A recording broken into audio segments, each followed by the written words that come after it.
y quiero agradecer esta charla. Esta charla comienza con una pregunta. ¿Cómo hago para pasar? Una vez, hablando con Andrés, gran lector, me dice, ¿qué sucede si se lesiona el saco y el conducto linfático en la vía retrosigmoidea? En la translaberíntica, bueno, obvio que lo tenemos que lesionar. Y empezamos a buscar, y así surgió el nacimiento de esta charla con unos papers que él me ha pasado. Y vamos a ver, la hemos dividido en 3 partes, como lo vamos a ver en la próxima diapositiva. Esto es una introducción. Hay mucha diferencia en las escalas que se utilizan diferentes autores, inclusive neurocirujanos entre sí y neurotólogos entre sí para medir audición pre y post. Por más que hubieron como 5 o 6 simposios, no hay un consenso.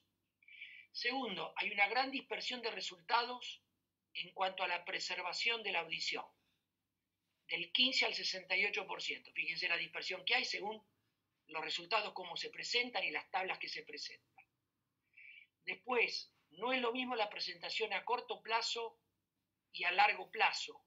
Por eso acá en esta diapo tenemos caída de audición inmediata, que es cuando uno lesiona el nervio coclear, cuando uno abre el vestíbulo o el canal semicircular, o cuando uno genera una lesión vascular, las arterias dentro del conducto auditivo interno.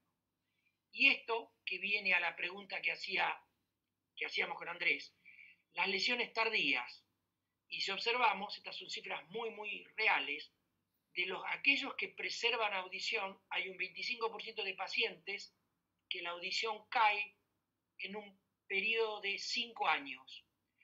Y dentro de las causas que se manifiestan, no sé por qué aparece esto, ahí está, es fibrosis dentro del conducto auditivo interno. Hay autores que dicen que por eso prefieren colocar la grasa, que la grasa genera menos fibrosis que el músculo, pero acá está en rojo lo que vamos a ver en esta charla, la lesión del saco y del conducto endolinfático, ya no del vestíbulo, del saco y del conducto endolinfático en el drilado del conducto auditivo interno. Entonces, ¿cuáles son los peores casos para preservar audición? Vemos acá a la derecha, esto es un gráfico donde el de Gardner y Robertson, donde acá tenemos 0 de pérdida auditiva a 120, 110 decibeles de pérdida auditiva, estaría el audiograma acá, y acá se pone la logoaudiometría, donde tenemos 0% de discriminación, 50% de discriminación, 70% de discriminación y el 100% de discriminación. Entonces, llamamos audición clase A aquella paciente que cae en este rectángulo que es hipoacusia de 0, no tiene hipoacusia hasta 30 decibeles, y que discrimina superior al 70% al 100%. Esto se llama audición clase A o audición normal para tumores del ángulo pontocerebeloso. Audición clase B son aquellos pacientes que tienen una discriminación por arriba del 50% y una hipoacusia menor del 50%, lo que se llama 50-50. Todo lo que es audición clase A y clase B, si se puede preservar, es ideal porque el paciente puede indicarle un audífono. Audición clase C es cuando discrimina por arriba del 50%, pero la hipoacusia es mayor del 50%, de 50 decibeles. Y clase D son restos auditivos. Entonces, los peores casos para preservar audición de movida, sea el tamaño que sea, es audición clase C, clase D, tumores grandes, como vemos acá, o gigantes, que es un grado 4, un potencial evocado muy desorganizado o potencial ausente, el tumor multiquístico, son muy malos para la audición, los tumores necróticos, los tumores chicos laterales o que llenen totalmente el conducto auditivo interno, como vemos en este caso, que erosionen mucho la pared anterior del conducto auditivo interno, porque nos esconde mucho el coclear y es más difícil preservarlo. Acá, como vemos en este caso, una cóclea sin brillo. Comparemos con el otro lado. ¿Cómo hago para sacar esto? Sí, sácame eso. Ahí está. Muchas gracias. Muchas gracias, Fran. Fíjense, este es un lado normal, este es un T2. Vemos el paquete, la cóclea con brillo, el vestíbulo y el laberinto posterior con brillo. Y en este tumor vemos que no tiene brillo la cóclea. Ya vamos a ver por qué. Esto es un pésimo caso para preservar audición. Y en el FLAIR, cóclea brillante, el opuesto. Acá vemos una secuencia FLAIR, un tumor, y acá vemos una cóclea con brillo, porque significa que acá hay depósito de una proteína, que lo describió el Inticum, de causa endococlear en el neurinoma del acústico. Así que ya sé, en un T2, cóclea sin brillo, o en un FLAIR, cóclea con mucho brillo, son malos casos para preservar audición. Si observamos en este trabajo el porcentaje de deterioro de audición en pacientes que preservaron la audición, si sacamos a este autor, el resto, fíjense, la gran dispersión, pero la realidad es que de los que preservaron audición, podemos decir que hay un 30% que al tiempo la audición se deteriora. Entonces, en esta primera parte vamos a hablar de conceptos básicos de audición y vía auditiva. Siempre está observándole, apuntando a los colegas neurocirujanos con los que siempre trabajamos para que puedan entender los gráficos. Conocimientos del oído interno por la vía translaberíntica. Acá vamos a terminar hoy. El abordaje del conducto auditivo interno por vía retrosigmoidea y las conclusiones finales. Entonces, ya entrando en la audición, pabellón auricular, conducto auditivo externo, membrana timpánica, todo esto es oído externo, oído medio, membrana timpánica, martillo, yunque, estribo, mecanismo de transmisión, oído interno con el laberinto anterior o cóclea, laberinto posterior con los canales semicirculares y el vestíbulo, y el paquete acústico facial. Entonces, todo mecanismo de transmisión sonora que estimula la membrana timpánica en la cadena osicular y llega al oído interno, se lo conoce como conducción por vía aérea. Y todo mecanismo de transmisión que estimula directamente el hueso y hace vibrar el oído interno, se lo conoce como conducción por vía ósea. Entonces tenemos dentro ya directamente del oído interno el laberinto anterior, que es la cóclea, que lo vemos acá, y el laberinto posterior, donde tenemos el sáculo, el utrículo, los canales semicirculares y el elemento que es el conducto y saco endolinfático, que es el que drena todo el flujo endolinfático. El utrículo y el sáculo sirven para la aceleración lineal, ascendente, descendente, lateral, y los canales semicirculares para la aceleración angular, los giros, giro de cabeza. Todo este laberinto tiene un hueso que lo recorre, que es la rampa vestibular.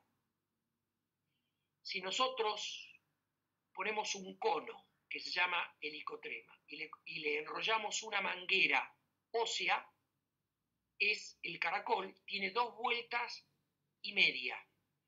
Esto, si vemos acá, tiene una vuelta 2, 3, esto es de una chinchilla. Este elemento óseo es la lámina espiral ósea.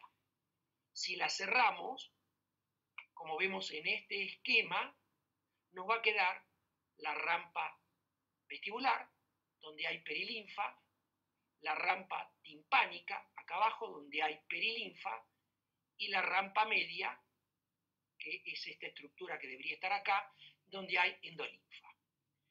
Ya vamos a ver esto, que sería esta parte, la rampa media. Esta es la membrana de Reisner, que es una membrana semipermeable, como si fuese el nefrón, que separa la rampa vestibular de la rampa media, donde ahí, es el ejemplo que vemos acá, están las verdaderas células ciliadas o células de la audición o células pilosas, que tenemos las células ciliadas internas, que son las que llevan el verdadero impulso eléctrico de conducción hacia la corteza auditiva, y tres hileras de células ciliadas externas, las células de sostén, que son las células pluripotenciales, son las que se están trabajando para conformar células ciliadas internas y externas, cuando son trabajos muy a futuro para poder implantar y volver a formar el oído interno. Esta estructura que vamos a ver cómo funciona es la membrana tectoria, donde los quinocilios se movilizan y producen la estimulación eléctrica. En la rampa vestibular es rica en sodio y pobre en potasio, la rampa media es rica en potasio y la rampa timpánica es igual que la rampa vestibular, rica en sodio y pobre en potasio. Entonces, cuando llega la estimulación por la vía aérea, que se produce la presión sonora y estimula un movimiento de la membrana timpánica, la relación de superficie entre la membrana timpánica y la platina del estribo, membrana timpánica y platina del estribo, es de 16:1, y eso hace que toda la presión sonora genere que este movimiento de palanca, que tiene poco poder de amplificación, pero sí genera que la presión sonora se comprima sobre la ventana oval, produzca un movimiento de todo este movimiento de líquido, que es la perilinfa, hasta la helicotrema, que es la punta del caracol, 2 vueltas y media, vuelva a la perilinfa y genere un movimiento inverso de la ventana redonda. Esto se conoce como doble juego de membrana. En ese movimiento se produce el movimiento, en este movimiento de la perilinfa, se produce el gran movimiento como si fuese una sábana de la membrana basilar. Esa membrana basilar, la cóclea tiene una tonotopía. Cerca de la membrana redonda y de la membrana oval están las frecuencias agudas. A medida que vamos hacia el helicotrema están las frecuencias medias, y en la parte alta están las frecuencias graves. O sea, las frecuencias agudas están cerca de las ventanas, y en la parte alta del helicotrema están las frecuencias graves. Entonces, observen este mecanismo. Cada vez que se mueve la membrana basilar, se produce una contracción de la célula ciliada, que lo vamos a ver mejor luego, y se produce el estímulo con despolarización hacia la vía aferente del nervio coclear. El elemento que carga el oído interno es la estría vascular. Esta estría vascular actúa igual que el nefrón. Tiene la bomba de sodio y potasio, por eso los mismos elementos que generan nefrotoxicidad generan ototoxicidad. Aquí hay una bomba de sodio y potasio, acá en la membrana de Reiner también hay una bomba de sodio y potasio, y acá, como dijimos antes, la perilinfa tiene alto contenido en sodio y bajo en potasio, la endolinfa tiene alto contenido en potasio, y observen este hermoso gráfico, que fue una gentileza del doctor Osvaldo Laercio Cruz. Acá hay un solo error en este esquema, que la onda viajera está entrando por acá, y en realidad debe entrar por acá. Imagínense que esto está entrando por acá, por la rampa vestibular, llega al helicotrema y se produce un movimiento de la membrana basilar. Fíjense, cada vez que la membrana basilar se mueve, se produce un movimiento de cizalla de esto, que es la membrana tectoria, se produce un movimiento del quinocilio. Cuando el quinocilio se mueve hacia allá, se produce la despolarización. Para producirse la despolarización, tuvo que haber entrado potasio. ¿El potasio dónde está? Está acá, en la endolinfa. Entra potasio, entra calcio, hay una relación siempre con los canales de calcio, se produce una pinocitosis, las vesículas se acercan a la célula y se libera glutamato. el neurotransmisor de la vía auditiva aferente es el glutamato, siempre relacionado a la entrada de calcio, al potasio y a la salida del potasio, porque si no es tóxico. Bueno, ahí se está produciendo. Y esta, la célula ciliar interna, es la verdadera célula de la despolarización.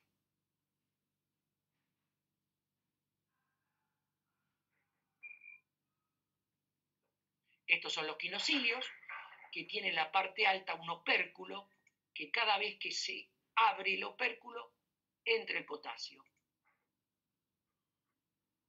Y se produce la despolarización. O sea, que el oído externo conduce, el oído medio amplifica, todo es traducción mecánica, y recién a partir del oído interno es la conducción eléctrica, conducción mecanoeléctrica.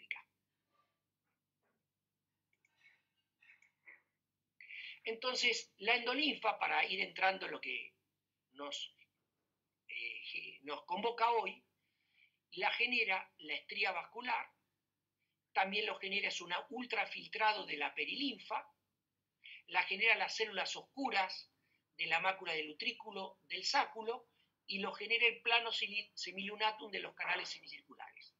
Hay una cantidad de endolinfa y hay dos teorías que lo vamos a ver en la próxima diapositiva.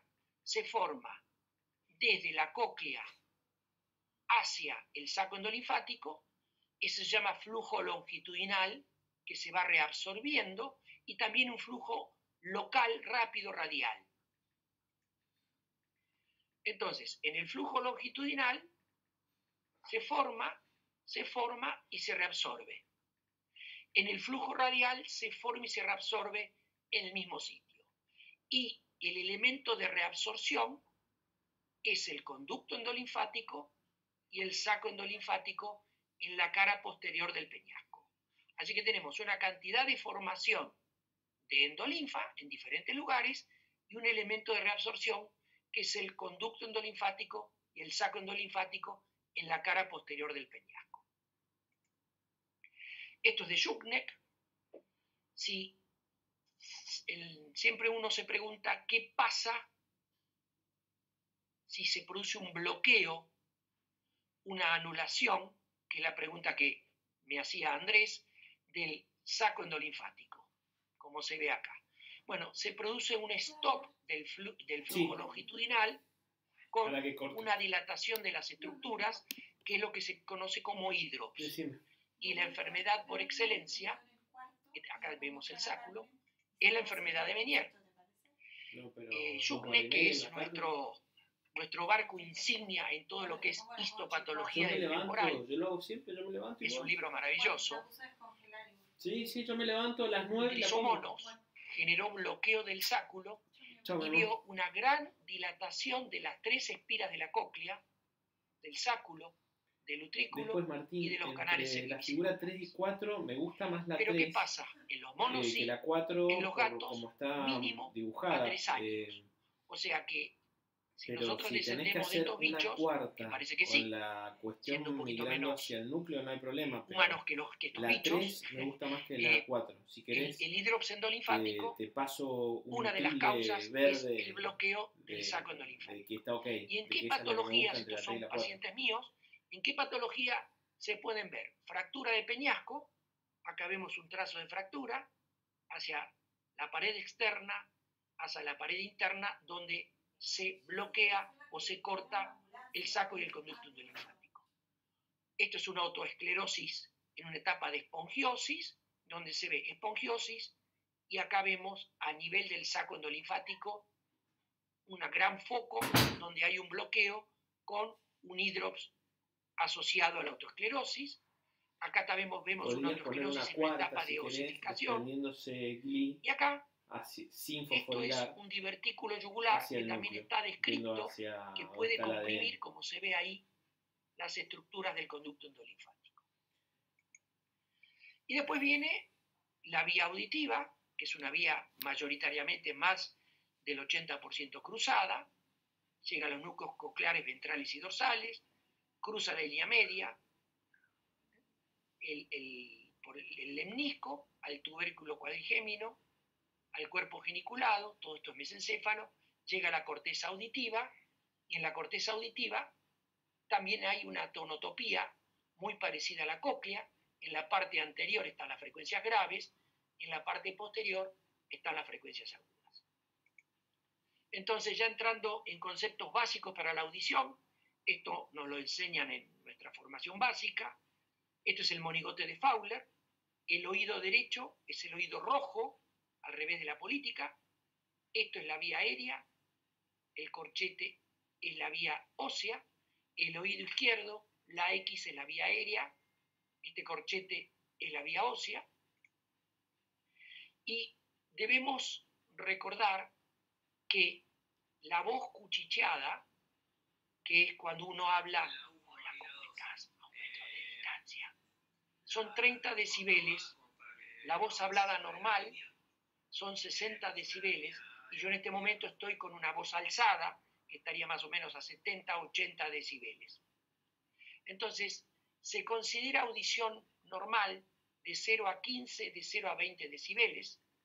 Yo en este momento estoy hablando a 60, 70 decibeles. Este paciente escucha. La 4 tiene que una ser una que hipoacusia leve, se desprende de entre 20 y 40 decibeles. Una hipoacusia moderada, entre 40 y 70 decibeles. Un paciente con hipoacusia moderada, si yo le estoy hablando así a un metro de distancia, me escucha, pero si yo ya le hablo así, con una voz de conversación, a un metro de distancia, y no me lee los labios, no me escucha. Y la hipoacusia severa o grave, entre 70 y 90 decibeles, y la hipoacusia profunda, más de 90 decibeles. Los pacientes que ustedes ya escucharon hablar, que nosotros implantamos coclear, que colocamos ese dispositivo en la cóclea, son los pacientes que tienen una hipoacusia profunda, que está por arriba de los 90 decibeles, o una hipoacusia severa, que con un audífono no llega a este nivel, que son el lenguaje. El objetivo es entender los engramas del lenguaje. Acá están las frecuencias graves, las intermedias, acá está la M, la U, la A, la I, la S, la Sh. Si el paciente a un metro de distancia no entra dentro de este bananograma, que se llama speech banana, no va a adquirir el lenguaje.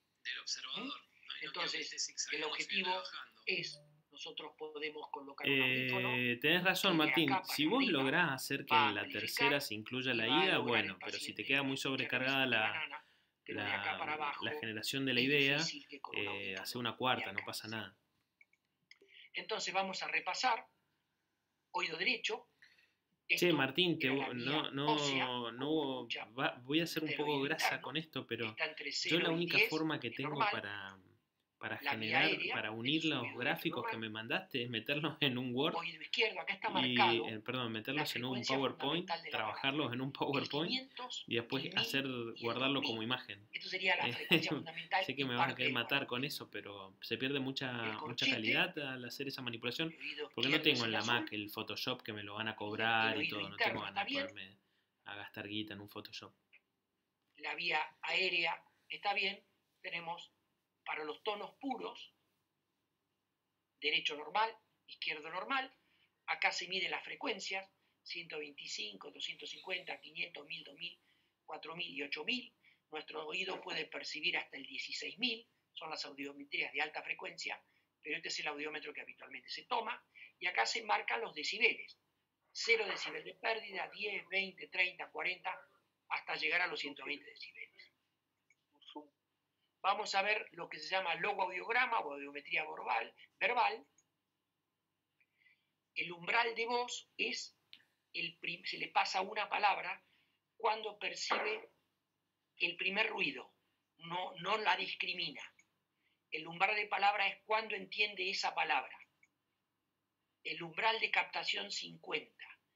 Se le pasan 25 palabras y a qué intensidad, en este caso a 20 decibeles, el paciente percibió 12,5 o 12 palabras.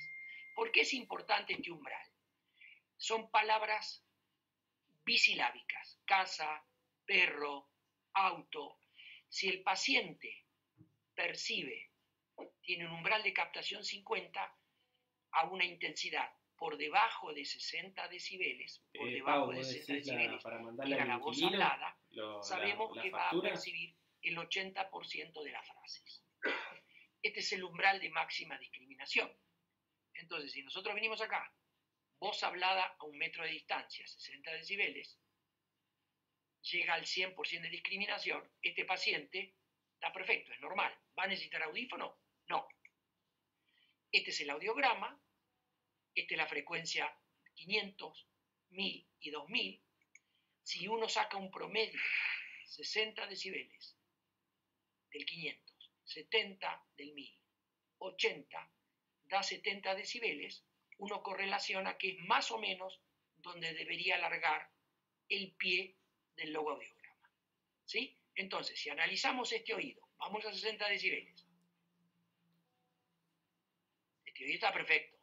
Vamos a este oído, a 60 decibeles. ¿Percibe algo? No, no percibe nada. O sea que si yo quiero que este oído escuche, yo tengo que llevar esta curva para acá. ¿Y cómo la llevo? Si es una neurosensorial, mediante un audífono. Y si es una conductiva y lo puedo reparar, mediante una cirugía. Por eso venimos al pie de la logo y miramos los 60 decibeles. Este oído está fuera del campo auditivo. Lo tenemos que llevar para allá. Entonces, yo acá me tomé el trabajo de poner el oído izquierdo siempre en azul, para que le sirva, y el oído derecho en rojo. Vemos acá. Este es el oído izquierdo, tenemos una pequeña hipoacusia conductiva, la vía ósea normal, la vía aérea, una pequeña hipoacusia de 15 decibeles, el oído derecho, la vía ósea normal, y la vía aérea más o menos en 40 decibeles, tiene una hipoacusia conductiva en 40 decibeles. Venimos acá y miramos el pie de la logo, este oído, el oído izquierdo, larga acá el pie de la logo, fíjense la frecuencia de la 500, 1000 y 2000, coincide.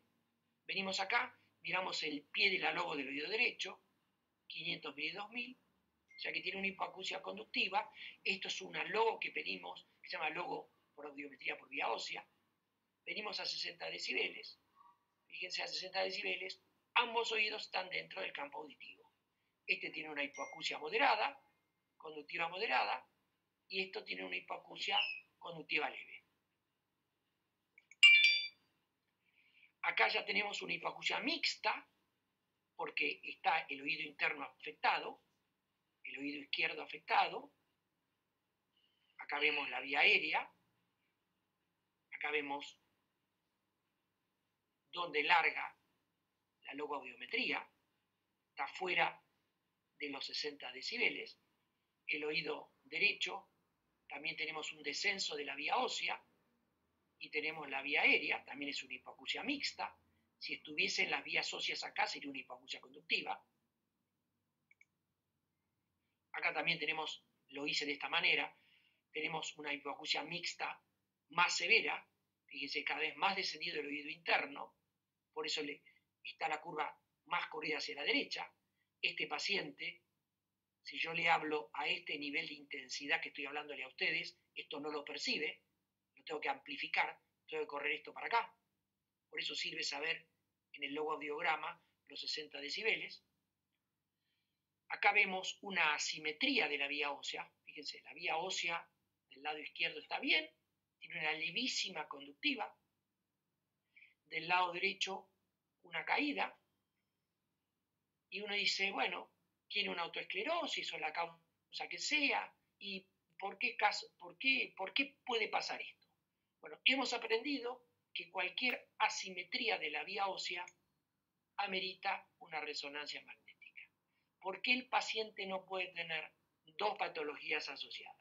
¿Por qué no puede tener una autoesclerosis, como lo tenía, y un schwannoma vestibular? ¿Sí? Así que toda asimetría de la vía ósea, todo síntoma cócleo-vestibular unilateral, amerita una resonancia.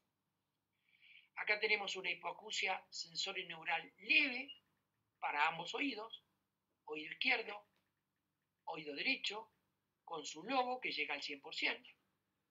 Este paciente a 60 decibeles llega al 100%. Acá tenemos una neurosensorial con un escotoma. Esto es bastante típico, bilateral, simétrico del trauma acústico de primer grado. El oído izquierdo es el oído azul, el oído derecho es el oído rojo, y así sucesivamente. Acá tenemos una neurosensorial para frecuencias agudas. Estos pacientes que uno dice, bueno, pero llegan bien, en silencio llegan bien. En este caso, ustedes están en su casa, no tienen ruido ambiente, pero en una fiesta donde hay música, estas curvas, en ambiente ruidoso, en una sala de espera con televisión, un chico hablando, esta curva se corre para allá aproximadamente 15 decibeles. Fíjense, si yo esto lo corro 10, 15 decibeles, imagínense esto acá, ya esta curva está acá. Entonces, al llegar a los 60 decibeles ya no llega al 100%, y es el paciente que dice, se me pierden cosas en ruido. Generalmente, esto es por la caída en los agudos. Y sobre todo, cuando empieza a caer el 2000, y más aún cuando cae la frecuencia 1000. La frecuencia 1000 cuando cae, ya le cuesta a la curva llegar al 100% de discriminación. Fíjense, acá tenemos la 1000, le cuesta llegar. Y estas son las curvas típicas de enfermedad de Meniere o de hidrops, donde tenemos más caído de los graves y mejor los agudos. El oído derecho dentro de lo normal, el oído izquierdo con más caído de los graves. Fíjense acá lo que decíamos, el 1000 del oído izquierdo está acá abajo, ya no llega al 100%. El 1000 del oído derecho está acá abajo, no llega al 100%. Estos pacientes son realmente un problema, después vamos a ver qué es esto, porque son los pacientes que si les ponemos un audífono, corremos la curva hacia la izquierda, pero no mejoramos la discriminación. Es el paciente que dice, sí, escucho, pero me genera ruido, sigo sin entender. El audífono corre el umbral, pero no mejora la discriminación del paciente. Antes estos pacientes no eran candidatos a implante coclear, y hoy, por ejemplo, este oído se puede estudiar y se puede evaluar la posibilidad de colocar un implante coclear. Esto, que se llama índice de rollover, es cuando la logoaudiometría sube y llega al máximo y le van pasando más 10 decibeles, y después empieza a caer. Cuando ustedes vean una logo que hace esto, índice de rollover, hay que pensar que puede tener una patología retrococlear, ya sea un tumor de ángulo pontocerebeloso u otra cosa. Y esto es una fórmula que se saca umbral de máxima captación, en este caso 92%, menos a donde llega la caída, umbral de mínima, 64%, dividido umbral de máxima, o sea, máxima menos mínima sobre máxima. Y si da más de 30%, habla de patología retrococlear. Este fue un estudio que hicimos con la doctora Tiberti en nuestro consultorio, donde los pacientes normales, la logo, no tienen que tener índice de rollover. Las lesiones del órgano de Corti pueden tener poco índice de rollover, y las lesiones del ángulo pontocerebeloso es cuando tienen mayor cantidad de índice de rollover, mayor de 0.30%. Así que máxima menos mínima dividido máxima. Si nosotros ya vemos esto y cualquier asimetría de la vía ósea, vamos directamente a una resonancia. A veces vemos audiogramas que no nos convencen, que vemos un oído acá y el otro como si fuese una hipoacusia mixta acá, le hacemos diapasones y no nos convencen. Nos damos cuenta que estos pacientes están mal ensordecido el peor oído. Repetimos la audiometría y la fonoaudióloga le hace métodos de ensordecimiento, y realmente esto es audición cruzada. Esta vía ósea acá en realidad es una audición cruzada de la otra vía ósea, y la vía aérea acá del oído derecho es una vía cruzada del oído izquierdo. Por eso para nosotros parte de la clínica diaria es controlar el estudio audiométrico con diapasones. Entonces, ya terminando esta parte, cualquier asimetría de la vía ósea, cualquier síntoma cócleo-vestibular unilateral, bueno, esto hablarlo con ustedes es redundante porque lo manejan perfecto, tenemos que estudiar el paciente con una resonancia. Cualquiera de estos pacientes, este chiquitito lateral, medial, este lateral, este necrótico, este quístico, este fue el único chico que tuvimos no neurofibromatosis, que lo operamos con el querido Juan Salaverry, que ahora este chico tiene como 24 años, y tenía un neurinoma solitario, yo lo sigo controlando, todavía no es una NF2, se hizo estudio del cromosoma 22 y es el único chico que tuvimos schwannoma vestibular solitario en la NF2 o lo que sea. Vamos a analizar esto. Tomamos 100 historias clínicas de nuestro consultorio donde vemos que el 70% vemos esto, conservado en los graves y la curva en esquí. El 25% estudios audiológicos atípicos y el 5% con audición normal, que fueron hallazgos. Y dentro de lo atípico observamos curvas ascendentes tipo de Menier, curvas planas, curvas así en mordisco de galletita y curvas con esta característica. O sea que no hay un patrón audiométrico típico. El más típico es esto, pero hay un 25% que puede dar cualquier cosa. Y fíjense en esto. Tuvimos hipoacusia súbita en oído con audición normal, por eso en todo algoritmo de paciente vertiginoso o de paciente con hipoacusia súbita amerita una resonancia. Hipoacusia súbita en un oído con hipoacusia sensorio neural previo, el 5% tenía un neurinoma del acústico. E hipoacusia súbita en oído con hipoacusia conductiva previa, el caso que les mostré antes. Así que cuanto más estudiamos, más aparece. Este es un hermoso trabajo, porque siempre se decía que la causa de la hipoacusia era solamente retrococlear, por atrofia del nervio coclear. Este es un estudio multicéntrico que se hizo en la Hauser Clinic, que se hizo en el Massachusetts Ear and Eye Infirmary y donde se hizo la gente de Hugo Fish. Tomaron autopsias de pacientes que murieron con schwannomas vestibulares, acá fue publicado en este estudio, y donde sí, la inmensa mayoría de la causa fue retrococlear, pero también encontraron alteración endococlear que se puede evaluar por autoemisiones alteradas con potencial evocado normal. Entonces se concluye que hay un porcentaje de pacientes que la causa es retrococlear y endococlear. Y vamos a ver qué es lo que encontraron. Compararon el paciente del schwannoma con el lado sano. ¿Qué encontraron? Mayor cantidad de e-drops. A las 11, dale. Dilatación del endolinfa. Ningún problema. Mayor cantidad de pérdida de células ciliadas externas e internas. Y mayor precipitación acidófilo intracoclear. Que ahí lo ven. Ese precipitado acidófilo intracoclear es el que hace que la cóclea no brille en el T2 y es el que hace que la cóclea sea brillante en la secuencia Flair. Esto se supo mucho antes que las imágenes lo describiesen, por este estudio histológico. Acá lo vemos, este es un T1, una lesión hipodensa. Acá lo vemos en un T2 con gadolinio. Este es un T2.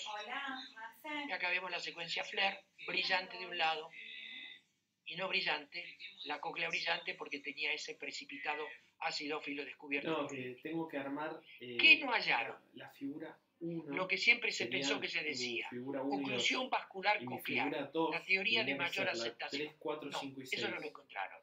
Y no encontraron invasión modíolo, salvo en las NF2 que hay invasión intracoclear. Y no encontraron diferencia de lo que hallaron entre los neurinomas laterales y los neurinomas. Yo creo que este es un trabajo realmente de una importancia superior. Bueno, ya habíamos explicado el gráfico de Gardner y Robertson, con los 4 grados, A, B, C, D. Bueno, esto es, ya que no podemos pasear, refrescamos las cataratas del Iguazú y ya pasamos al abordaje translaberíntico. Este es uno de nuestros gigantes, este es William House, el que describió junto al doctor, otro grande de la neurocirugía, William Hitzelberger, el abordaje translaberíntico. Yo me voy a apoyar, en el año 60 lo publicaron, en el año 66 presentaron ya 10 pacientes operados. Me voy a apoyar en estos 2 libros, el de Ralph Nelson, el de Mario Sana, otro de nuestros grandes. Entonces, ¿cuándo indicamos hoy nuestro algoritmo Flenny de translaberíntica? Por supuesto que nuestros residentes eso lo saben, nuestro grupo, el doctor Condomí, el doctor Servio, el doctor Mormandi, bueno, y Diamante y Salvat, seguimos las mismas indicaciones, pero para los colegas que nos están escuchando que no pertenecen al grupo, llevamos operados, nosotros decimos el equipo B, el Condomí, Mormandi, Servio, Tiberti, la doctora Juárez y el que les habla, llevamos operados 613 schwannomas vestibulares del 2000. No contamos en esa estadística de nuestros maestros Diamante y Salvat. Hoy por hoy las indicaciones, más del 95% o más del 90% son por vía retrosigmoidea, que es nuestra primera vía de elección. ¿Cuándo indicamos la translaberíntica? Schwannomas vestibulares con invasión de cóclea y peñasco. Ya vamos a ver algún caso. Recidiva dentro del CAI lateral, si lo tenemos que operar, salvo que no lo enviemos a hacer gamma knife. Recidiva en fosa posterior con adherencias severas, con gliosis severas del cerebelo. Vamos por una vía limpia. Tumor del saco endolinfático, eso es una indicación absoluta porque invade la cara posterior del peñasco e invade intratemporal, y otros tumores que invaden el oído interno.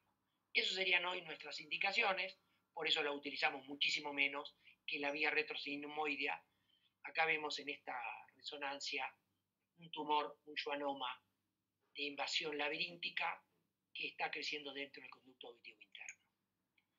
Este es un paciente real, 38 años, consulta para alternativa, ¿qué hacer por una hipoacusia súbita del oído izquierdo en el 2014? Este paciente consulta en el 2008, hizo su hipoacusia súbita, y me consulta en el 2014. ¿Cómo? No. Si ustedes ven esta resonancia del 2008 de muy buena factura, si uno la ve con mucho detenimiento, ve en el T2, en la espira basal de la cóclea, en el T1 con gadolinio, algo que capta, y en el T1 con gadolinio, algo que capta, y uno dice, bueno, ¿qué pudo haber sido? ¿Pudo haber sido una laberintitis? Bueno, si es una laberintitis y consulta en el 2014, la segunda resonancia no se tiene que ver nada. Y no, si no, será un schwannoma intracoclear, que cada vez estamos viendo más, los intralaberínticos intracocleares. Bueno, le solicito en el 2014 la resonancia, y este paciente, ante la resonancia, viene con la imagen y con el schwannoma que creció intracoclear y se hizo un grado 3. Fíjense cómo desaparece la cóclea, la resonancia no nos dice nada, y acá vemos con gadolinio la cóclea captante. Entonces, en este paciente sí le indicamos una vía transótica. El abordaje transótico es a mitad de camino descrito por Howard Hitzelberger y por otro de los grandes, Hugo Fisch. Es una translaberíntica con eliminación del conducto auditivo externo, del oído medio, cierre de la trompa, cierre del conducto auditivo externo, es un oído izquierdo, segunda porción del facial, tercera porción, se eliminó el hueso timpanal, se abre la cóclea, y a medida que vamos abriendo la cóclea, aparece schwannoma. Así está descrito en la neurofibromatosis. Entonces, eliminamos lo intracoclear y eliminamos el neurinoma del ángulo pontocerebroso. se preservó el facial, y esta es la grasa de relleno del paciente que estamos controlando. Ya lleva varios años operado, libre de recidiva. Bueno, esto es un repasito anatómico. Esta secuencia en sagital T2 la usamos mucho en un corte lateral para poder ver los vestibulares, el nervio facial y el nervio coclear, para saber si tiene nervio coclear antes de indicar una cirugía de implante coclear. El implante coclear lo colocamos en la cóclea, pero tiene que tener nervio. Entonces, este es el doctor Ralph Nelson, y este es un dibujo de Vescovo para una de las charlas del doctor Diamante, donde se ve la vía translaberíntica, y sirve para ejemplificar que la translaberíntica no era la vía inicial translaberíntica chiquitita que se hacía, sino se llama translaberíntica ampliada, porque se fresa mucho la fosa cerebral media y retrosigmoidea para tener un abordaje amplio. Entonces vamos a hacer rápidamente un pasaje. Esta es nuestra posición quirúrgica, esta es la vía retrosigmoidea a la que estamos acostumbrados, lo colocamos en posición lateral con la cabeza lateralizada. Está colocado todo como oído izquierdo, ¿sí? El triángulo este de Macewen, que es la raíz del zigoma, la cara posterior del peñasco. Ese es el para que lo uses ahora, porque imagínate que ibas a querer. Triángulo de Macewen. Está cortado hace un ratito. Ahí, con la línea temporalis, a medida que vamos adentrando en la mastoidectomía. El septum de Corner es la proyección interna de la sutura tímpano-mastoidea. Todavía no vimos el antro. Sí. Son las celdas periantrales superficiales. Vamos avanzando. Aparece el antro, y el primer reparo que aparece es el canal semicircular externo. El canal semicircular externo. Vamos exenterando todas las celdas. ¿Y qué se llama mastoidectomía o ampliada? Eliminar bien la dura de la fosa cerebral media, eliminar bien la dura de la zona retrosigmoidea para poder hundir con el aspirador y exponer el seno sigmoideo y la fosa cerebral media. Cuando esto se llama línea de Donaldson, es para ubicar el saco endolinfático. Este es el canal semicircular externo. Si uno traza una línea a 11 milímetros desde el canal semicircular externo, pasando por detrás del semicircular posterior, caemos en la fosa posterior por delante del seno sigmoideo, y ahí, inferior al mismo, aparece el saco endolinfático. Acá vemos el bloque laberíntico, la línea del Donaldson, el saco endolinfático, que es un desdoblamiento de la dura madre, y el conducto endolinfático que pasa por detrás de la cruz común. Esta diapositiva está muy linda para recordar que el saco es inferior a la línea de Donaldson. Ahí. Comenzamos la labirintectomía. En el hueso temporal, la manera para practicarla, que eso les aconsejo a los colegas, hacer siempre huesos temporales, como ustedes están haciendo suturas acá. La manera clásica es comenzar por el canal semicircular externo, ir al extremo ampollar, pasar al canal semicircular superior, al extremo ampollar, ir hacia la cruz común y después ir al canal semicircular posterior. El extremo ampollar del canal semicircular posterior está por debajo de la tercera porción del facial. Pero en la cirugía, como van a ver, que van a ver un video, ustedes van a ver que alteramos para ganar tiempo, vamos de atrás, de lateral hacia medial, entonces fresamos el posterior hacia la cruz común, el superior hacia el ampollar, pasamos a la ampollar del externo y venimos el externo. Eso nos da mucho más rapidez en el fresado. La vía translaberíntica es una vía más lenta que la retrosigmoidea. Ya se eliminó el canal semicircular y acá vemos el canal semicircular externo abierto, el extremo ampollar, el superior abierto, el extremo ampollar.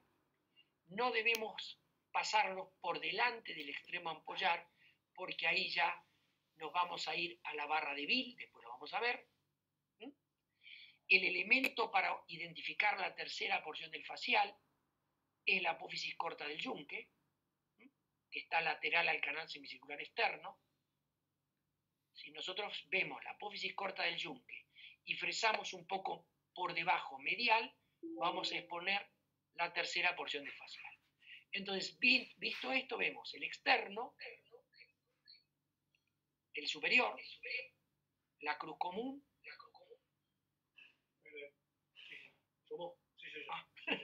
el posterior, y este es el conducto endolinfático y el saco endolinfático. Trazamos la línea de Donaldson, vemos que coincide, como el saco nos queda por debajo. ¿Sí? Y en este esquema vemos cómo el saco y el conducto endolinfático siempre es medial a la cruz común. A medida que progresamos el conocimiento de la anatomía, vemos ya el vestíbulo, vemos, esta es la eminencia, la arteria subarcuata, que este es un punto de sangrado. Vamos progresando, la ampolla del superior, la cruz común, y acá aparece el conducto endolinfático, porque ya hemos comido la cruz común, y acá aparece el vestíbulo, y acá aparece la ampolla del canal semicircular posterior, medial a la tercera del facial. Entonces, ¿dónde sabemos que está el conducto auditivo interno? Si nosotros tenemos el ángulo sinodural, sino-sigmoideo, dura madre, y colocamos una cánula de aspiración en dirección al vestíbulo, vamos a ver que hacia la izquierda de la cánula de aspiración va a estar el vestíbulo y acá va a estar el conducto auditivo interno, que es esta proyección. El borde inferior del conducto auditivo interno está cerca de la ampolla del canal semicircular posterior y este es el borde superior y dentro nos queda la arteria subarcuata. Esto es la proyección del conducto auditivo interno, que es lo que se ve en este esquema. Y ahí empezamos a esqueletizar. Y acá aparece otra estructura, que es el acueducto coclear. El acueducto coclear es un resabio, que la mayoría de las veces está cerrado, que va entre el golfo de la yugular, luego, y la cara inferior del conducto auditivo interno. ¿Por qué es importante conocer esto? Que lo debemos fresar medial al mismo, porque ahí abrimos el agujero rasgado posterior y aparece el primer par craneano, que es el nervio glosofaríngeo. Lo debemos pasar hacia adelante. Nuestro William House, por eso se llama barra de Bill. Si ustedes observan esto es la cresta transversa u horizontal. No sé si ven mi mano, estaría puesto así. El paciente está en posición acostada. Y esto es la cresta vertical, que es la que separa el vestibular del nervio facial. Estaría colocado como mi mano así. Entonces, en este esquema que es anterior, esta es la cresta transversa, que está así, divide el compartimento superior, donde está el vestibular, que es el primero que vamos a ver, y el facial por delante, del compartimento inferior, que es el vestibular inferior, y el coclear por delante. Acá se está reclinando el vestibular superior, aparece la barra de Bill, que está colocada así, que es vertical, en honor a Bill House. Si se fresa la barra de Bill, aparece el nervio facial. Acá se ve el coclear y acá se ve el vestibular inferior. Imagínense exactamente lo mismo en la vía retrosigmoidea. En este caso nosotros el seno sigmoideo lo tenemos acá.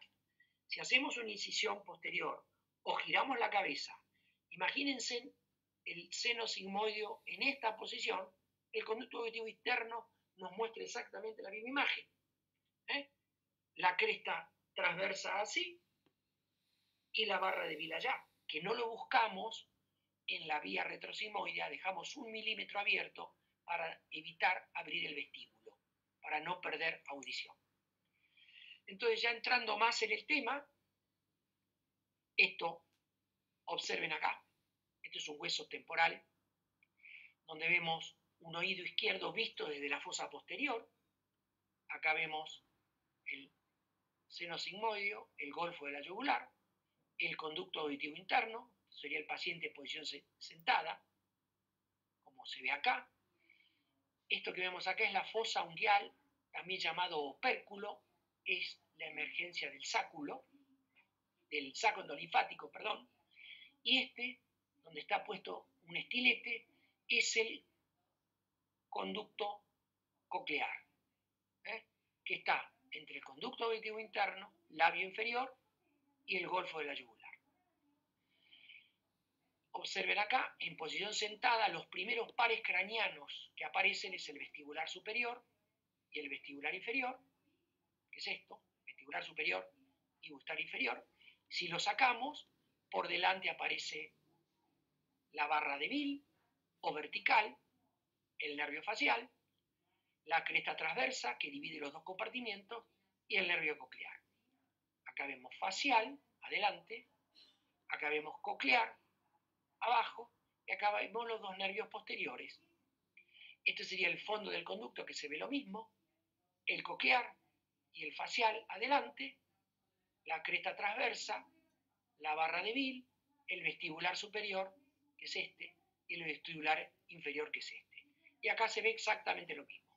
La cresta transversa, siempre en la posición sentada, la barra de Bill, el facial, el coclear, el vestibular superior y el vestibular inferior.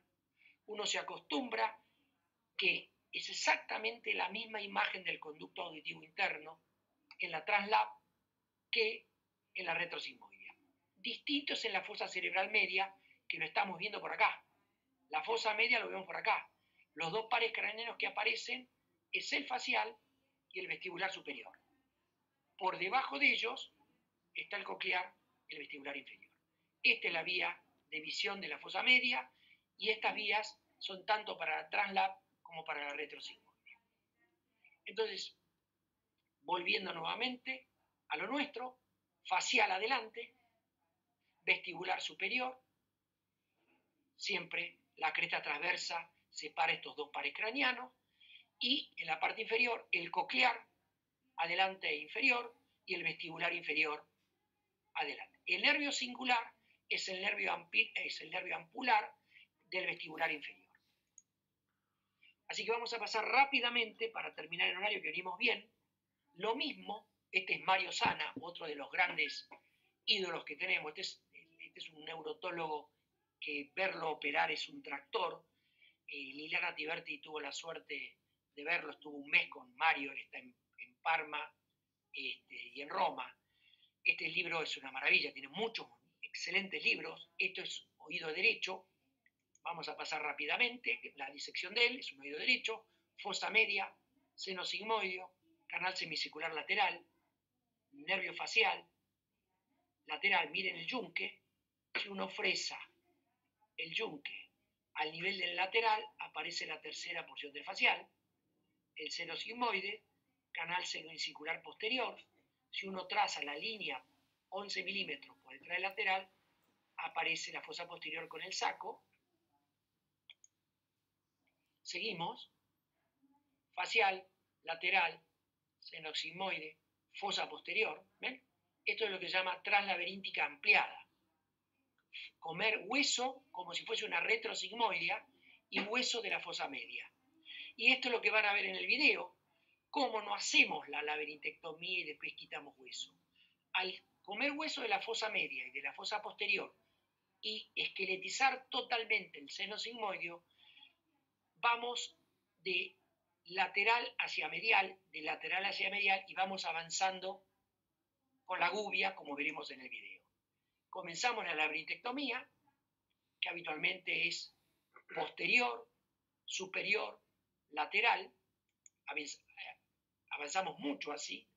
Acá vemos el golfo de la yugular, el lateral, el posterior, el superior. Dejamos siempre la ampolla del superior para no irnos del lugar y abrir la barra de Bill. Y acá es la zona donde vamos a encontrar el acueducto coclear, que no debemos pasar de ello hacia anterior y hacia inferior por el glosofaringio. Ahí se lo ve. Esto ya es el vestíbulo, ¿sí? Donde se ve las ámpulas, la ampolla del lateral, la ampolla del superior. Ahí se ve el vestíbulo, el nervio facial, el golfo de la yugular, el seno sigmoideo. Y en la translaberíntica, la esqueletización del conducto auditivo interno tiene que ser así. Tenemos que ir comiendo la cara posterior, la cara inferior, no pasar del conducto del acueducto coclear, y la cara superior, como vamos mostrando acá. Como vamos mostrando acá, tenemos que comer el labio inferior y el labio superior. Por eso es una vía más lenta. Lo vamos así, esqueletizando. Y acá se ve el acueducto coclear, lo que decíamos. El seno sigmoideo, el golfo de la yugular, el acueducto coclear, que de ahí para adelante no debemos pasar para no abrir la pars nervosa del conducto auditivo interno que estaría, del agujero rasgado posterior que estaría acá. Acá vemos cómo se va esqueletizando. Golfo de la yugular, conducto auditivo interno, golfo de la yugular, y acá, bueno, ya vemos el conducto auditivo interno, nervio vestibular inferior, cresta transversa, que estaría puesto así, horizontal o transversa, nervio vestibular superior, nervio facial y la barra de Bill vertical, que estaría colocada así, y la apertura de la dura madre, y ahí ya se ve la fosa posterior. El descalzado del nervio vestibular inferior, la cresta transversa, el nervio vestibular superior, el ampular. Ya se descalzó el vestibular inferior, se está descalzando el vestibular superior, y delante del mismo, ¿quién va a aparecer? El nervio facial. Que esto en la retrosigmoidea no tenemos necesidad de llegar al mismo. Ahora vamos a ver en video, rápidamente. Esta es la posición quirúrgica. Hacemos la incisión en C bien ampliada. Son videos muy cortitos, donde se van viendo los diferentes pasos. Esto es la antromastoidectomía ampliada, exposición de la fosa media, exposición de la fosa anterior, y estamos comiendo el bloque laberíntico.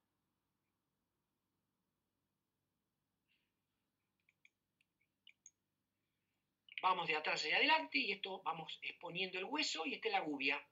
Con la gubia avanzamos muy rápidamente.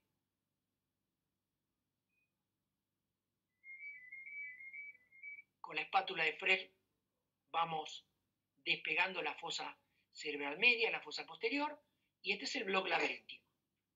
Esto nos acelera muchísimo la cirugía. Esto es un tiempo que nos fastidia mucho cuando se nos lesiona el seno petroso. Hay que taponarlo con Surgicel y poner una lentina. Es muy difícil de cauterizar, y dejarlo un rato ahí y ir a trabajar a otro lugar.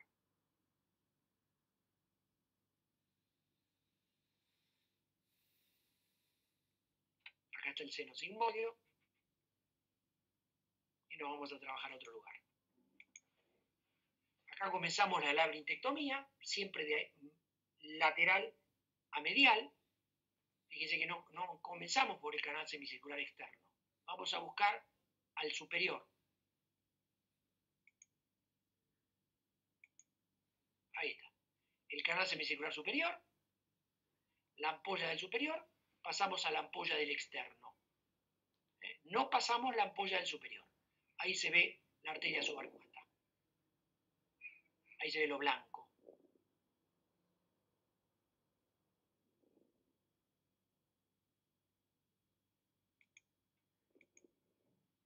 Ahí estamos limpiando la ampolla del canal semicircular superior, y ahí vamos a hacer la labrintectomía del externo. Ahí se ve el yunque.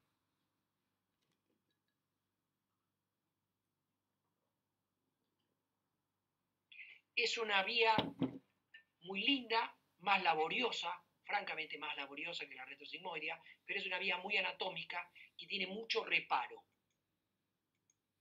Ahí estamos ya abrimos el superior, ahora estamos abriendo el externo, que lo hacemos desde atrás, entonces de esa manera no tocamos al nervio facial. Tercera porción del facial, segunda del facial, golfo de la yugular. Entonces acá vamos a ver el conducto endolinfático y el saco endolinfático. ¿Por qué lo vemos? Porque ya hemos hecho desaparecer el bloque laberíntico y la cruz común. Ahí se ve sangre en el conducto endolinfático.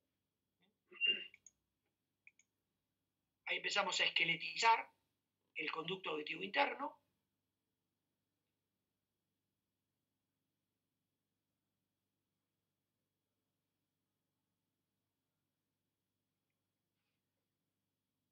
Esto lo hacemos todo con fresa comedora, sin apretar, porque una zafada, ahí ya va apareciendo el tumor. Ahí vamos comiendo el labio superior del conducto auditivo interno, sería este labio. Nuestro límite anterior es la ampolla del canal semicircular superior. Y ahí estamos comiendo el labio inferior, ahí, y nuestro límite inferior es el acueducto coclear y el golfo de la yugular.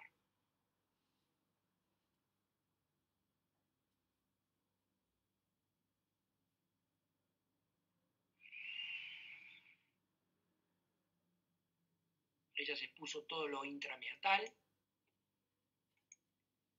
Esta es la cresta transversa. Miren que igual que el dibujito, que recordemos que el paciente está en posición horizontal, por eso está colocada así, y que separe el compartimento superior, donde está el vestibular, que es el primero que vemos, el vestibular superior, y el facial por delante, y en la parte inferior vamos a ver el vestibular inferior y el coclear por delante. Seguimos exponiendo el fondo, todavía queda esta espícula de hueso, acá. Ven la importancia de haber sacado mucho hueso retrosigmoideo y fosa media que nos permite traerlo con la aspiración. Este es un repaso, conducto auditivo externo,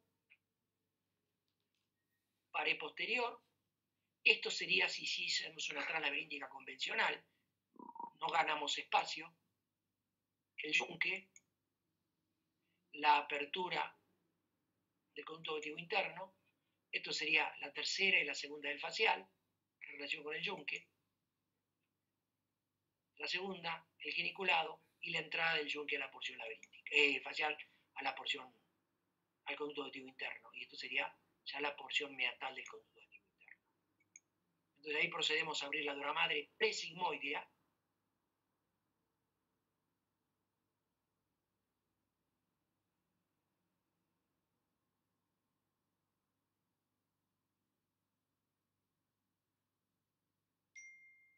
y vamos a encontrarnos con la porción cisternal ya del tumor.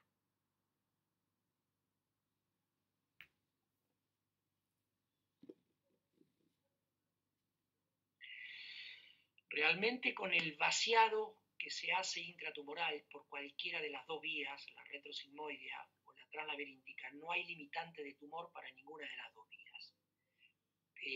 O sea que si uno hace una translaberíntica ampliada, puede ir haciendo el debulking igual que la retrosigmoidea. Pero hoy, nosotros acá en FLENI, estamos ya mucho más habituados a la retrosigmoidea por rapidez, por posición y por tiempo. Bueno, ahí estamos abriendo. Bueno, ahí se procede a ya igual al tumor y buscamos el facial lateral, lo estamos estimulando exactamente igual que siempre. La sutura en dos planos. Acá llenamos con grasa. La grasa es muy bueno porque en el postoperatorio pedimos la resonancia con técnica de supresión grasa y se nos borra mucho mejor que el músculo, porque a veces el músculo el primer tiempo se vasculariza y capta gado niño.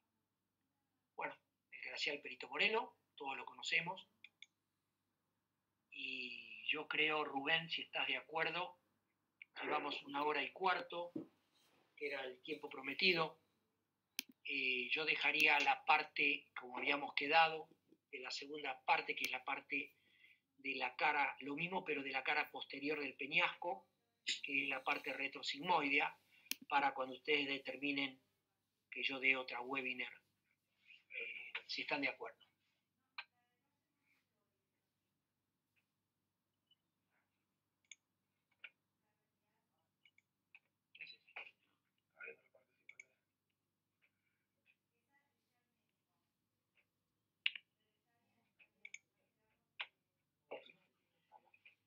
Daniel, bueno, Daniel, bárbaro. ¿Me escuchás? Sí, perfecto, te escucho, Santi. Bueno, no te veo. Estuviste dándonos una charla muy buena, muy completa, demasiado para los neurocirujanos, porque por suerte están ustedes para fresar y nosotros no tener que hacer ese lío, porque nos llevaría mucho tiempo tener manejo y esa curva de aprendizaje, y por eso están ustedes. Decime, ¿todavía tus amigos, los españoles, García Ibáñez, siguen usando la vía fosa media? ¿No se convencieron que la retrosigmoidea por ahí era mejor? Mirá, García Ibáñez sería el barco insignia de la fosa media, como hay japoneses. Ellos, por supuesto, cuando uno está enamorado de eso, lo van a seguir haciendo. Yo creo que cada escuela tiene que hacer lo que le va bien. Yo a la retrosigmoidea, que la aprendí con ustedes y la amo totalmente, le encuentro un solo defecto, uno solo. En el porcentaje del paciente que tiene cefalea la pasa complicada, que no es mucho el porcentaje. Es la única cosa, me acuerdo de los 2 o 3 que pasaron los 2 años y siguen con cefalea, pero es la única limitante que le encuentro. Realmente es una vía que me encanta y nosotros nos formamos en la Translab y cada tanto cuando tenemos que hacer una Translab, hasta nosotros decimos, ya no es el doctor de Monti, somos nosotros mismos, que decimos, una Translab. O sea, amamos la Translab y la aprendimos a amar a través de trabajar con ustedes. Pero García Ibáñez es un fanático de la fosa media ampliada, saca tumores en sus manos, él y su hijo y otra gente, saca tumores ya no intramiatales, sino hasta 1,5 centímetros en el ángulo. Pero hay muchos otros equipos integrados donde están trabajando por retrosigmoidea. Lo que no es lógico es si uno puede intentar preservar audición para un tumor chico o mediano con una audición clase B, hacer una translabíríntica, ¿no? No me parece lógico. Así que bueno. Está bien. Sí, doctor Salvat, quisiera que usted aporte. Bueno, le voy a decir nada más para la gente joven que está ahí, unas muy pequeñas palabras sobre un poco de la historia de esto, en que vos has tenido la generosidad y el cariño que me has recordado. Me has recordado porque eras chico, cuando hace 40 años venía por el Hospital Español y nosotros con Diamante estábamos tratando de empujar un carro difícil. Porque en ese momento, tanto en la Argentina como en el mundo, estaba dividido en 2 opiniones totalmente diferentes. El que operaba por la retrosigmoidea y el que operaba por vía translabíríntica. Y no había caso, no se podía poner de acuerdo y nunca un neurocirujano operaba con un otorrinolaringólogo porque era un pecado mortal. Y yo me acuerdo perfectamente de eso porque en los congresos y todo, cada uno defendía una vía ultranza como si la otra fuera un pecado. Hasta que empezamos a operar, hicimos en el Hospital Español, para la gente que no sabe, hicimos un instituto de cirugía de base cráneo y empezamos a operar con Diamante, todo su equipo en que vos estabas y todo el nuestro en que estaba a Santi, Salaberry, recién empezaba Estela, y bueno, un grupo de gente empezamos a trabajar en ese lugar y empezamos a ver los enfermos, empezamos a operarlos de acuerdo a la patología y lo que creíamos que era mejor para el enfermo. Pues empezaron a andar las cosas bien y los enfermos andaban fantástico y por una vía o por la otra, la que fuera necesaria. Y tanto es así con Tito Diamante, un genio, un maestro total. Fuimos a verlo a House, después fuimos a verlo a Sami, a Yasser Gil, y vimos todas las cosas y lo pude convencer a Tito de que lo mejor era la integración y que aprovechábamos lo que sabíamos cada uno para poder hacerlo en conjunto y que íbamos a tener mejores resultados. Y fue un éxito total, porque empezamos a mostrar las cosas que hacíamos y la gente a entenderla y empezaron a hacer los equipos. Primero nos miraban con sorpresa cómo un neurocirujano operaba con un otorrino, era una cosa insólita.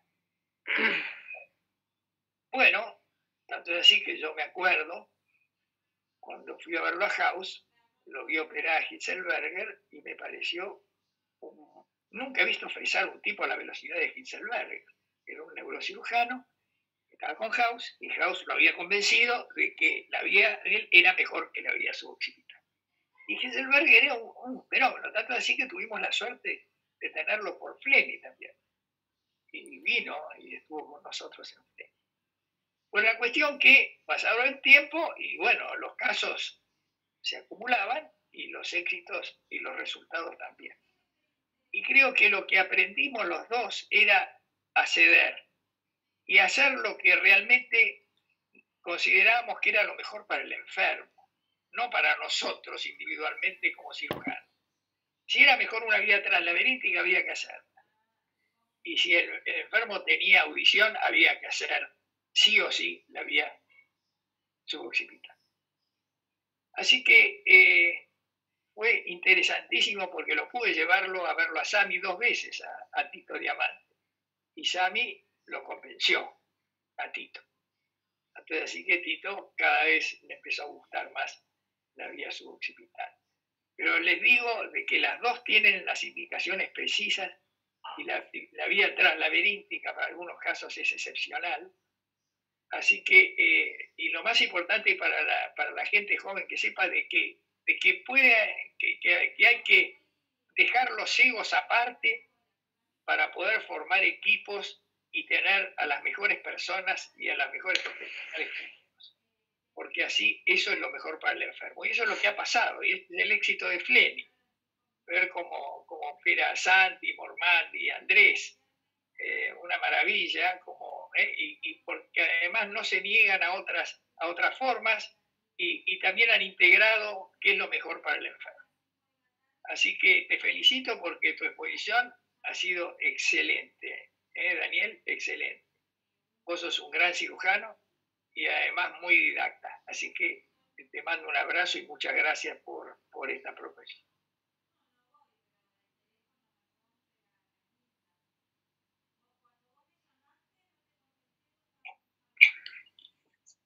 Bueno, después quedo a disposición, me darán la otra fecha cuando sea para dar la parte retrosigmoidea, que es muy interesante, unos papers que me pasó Andrés. Bueno, yo pido disculpas que, bueno, por culpa del Wi-Fi he perdido 3-4 veces la conexión. Bueno, ahora me pasé al celular. Bueno, decirte que, bueno, te felicito, bueno, ya te felicito, doctor Salvat, no tengo más que agregar. Excelente la charla, muy didáctica. Cuando uno lo explica así tan fácilmente es porque conoce el tema mucho. Así que, bueno, después coordinamos para la segunda charla de retrosigmoideo. Así que, bueno, excelente, felicitaciones. No, gracias a ustedes. ¿Alguno quiere hacer alguna pregunta? Acá el doctor Orfila está abierto. Pero creo que los tiempos son para la próxima, Daniel, porque todo lo mío va a ser para retro. De todas maneras, está claro que, Salvat, usted sabe que en el mundo todavía la translaberíntica se usa mucho, ¿eh? Cuando uno lee las grandes series, hay escuelas que la siguen haciendo mucho, sobre todo del lado otorrinolaringológico. Le diría que un 30 es... pero bueno, depende de la escuela, como dijo Daniel, hay gente que se siente cómodo con eso y la sigue haciendo mucho. Hay que reconocer lo que dijo Daniel, menos cefalea y menos retracción de cerebelo, eso está claro. A mí particularmente me gusta la retrosigmoide, pero hay que reconocer lo bueno que tiene la traslado. Yo voy a contar una anécdota de dos grandes de Zurich. El nuestro es Hugo Fish, el papá de todo el abordaje infratemporal, que falleció hace 6 meses. Y el de ustedes nada más y nada menos que Yazargi. Pero se odiaban, eso me lo contó uno de los médicos que rotó casi 2 años con Hugo Fish. Pero se llevaban tan mal y eran tan mal entrazados que habían determinado en docencia qué tamaño operaba cada uno. Entonces llegaba el paciente con la resonancia, iba a docencia y lo medían. Si era hasta 2 centímetros, lo operaba Hugo Fish. Si era más de 2 centímetros, lo operaba Yazargi. Entonces, Hugo Fish, que tenía un carácter complicado y era un cirujano impresionante, es cuando desarrolla la vía transótica para poder ir más adelante y poderle robar unos centímetros a Yazargi. Y eso ahí fue una lástima, en lugar de compartir. Imagínense esos dos monstruos, si hubiesen podido saber sublimar sus egos, los abordajes en común que hubiesen operado, ¿no? Y la otra anécdota es que William House era odontólogo, su primer carrera, y su hermano mayor, su hermanastro, Howard House, le paga la carrera y le dice, vos tenés que hacer odontología. Y en la residencia se conoce con William Hitzelberger, y los dos empiezan a hacer morgue juntos, y desarrollan la fosa media, desarrollan la translaberíntica, los dos juntos. Por eso William Hitzelberger sabía fresar pero tan bien, y bajan la mortalidad que tenía en ese momento la suboccipital ante la retrosigmoidea. Y verlos operar entraba uno y entraba el otro y entraba uno. Y yo creo que fueron el leitmotiv de que el doctor Salvat y el doctor Diamante hayan hecho algo similar acá, y hoy nosotros estamos disfrutando trabajar en conjunto. Así que, salud. Rubén, ¿puedo un minuto? Sí, obvio. Porque a punto de partir de una charla que dimos el año pasado, me parece que fue, no sé si vamos a volver a Traslab, seguramente los chicos algunos la escucharon en Pinamar, pero hay un trabajo muy largo de historia de la Traslab. Entonces la voy a resumir el paper ese. En el año 1894, la primera cirugía de ioanoma vestibular lo hace Charles Wallace, que es otorrino. Pero tiempo después, Cushing le revisa la patología y confirma que es un meningioma, con lo cual le dice, si hablábamos de egos, le dice, vos no operaste primero porque era un meningioma. En 1895, Tomás Anasdale hace una remoción a través de un retrosigmoideo. En ese mismo año, un otorrino, Albert Hansen, hace la primera laberintectomía, pero por push, a través de translaberíntica. Y cuando encuentra ese campo dice, che, acá estoy viendo todo, podríamos usarlo para los neurinomas. En el año 1904, Richard Lake y William Milligan para vértigo, para seccionar los nervios vestibulares. Y en el mismo año, Rudolf Panse, un otorrino, dice, che, esto podría ser, estamos viendo todo el campo, podríamos sacar un neurinoma por acá. En ese mismo año, Charles Ellsberg propone cambiar de retrosigmoideo a translaberíntica para poder sacar un ionoma vestibular, pero lo deja de lado porque tiene muy mala iluminación, no había microscopio. En 1911, Franciscus Puig, un francés otorrino, hace la primera translaberíntica para un ionoma vestibular. Y Robert Palani publica una frase histórica que dice: nosotros deberíamos operar estos casos y no dejárselos a los cirujanos, porque en esa época eran los cirujanos generales los que los sacaban. No hay ninguna cuestión, ninguna pregunta que pensar que los cirujanos que tienen una terrible tasa de mortalidad con estas operaciones se preocupen. Quizás los mejores resultados los consigamos nosotros, los otorrinos. El otorrino le empieza a pedir al cirujano general que le deje operar. Y ya termino con esto. Harvey Cushing escribe en una revista que ustedes conocerán muy bien, Laryngoscope. Harvey Cushing publicó en Laryngoscope esta frase: si los otólogos dejaran su ambición quirúrgica para tratar estas lesiones, no hay una vía posiblemente menos peligrosa o más dificultosa que la que propone Pance, Quicks y Gimelot respecto a la TransLab. Y Laryngoscope se lo publica para que veamos lo que es la opinión de estos tipos.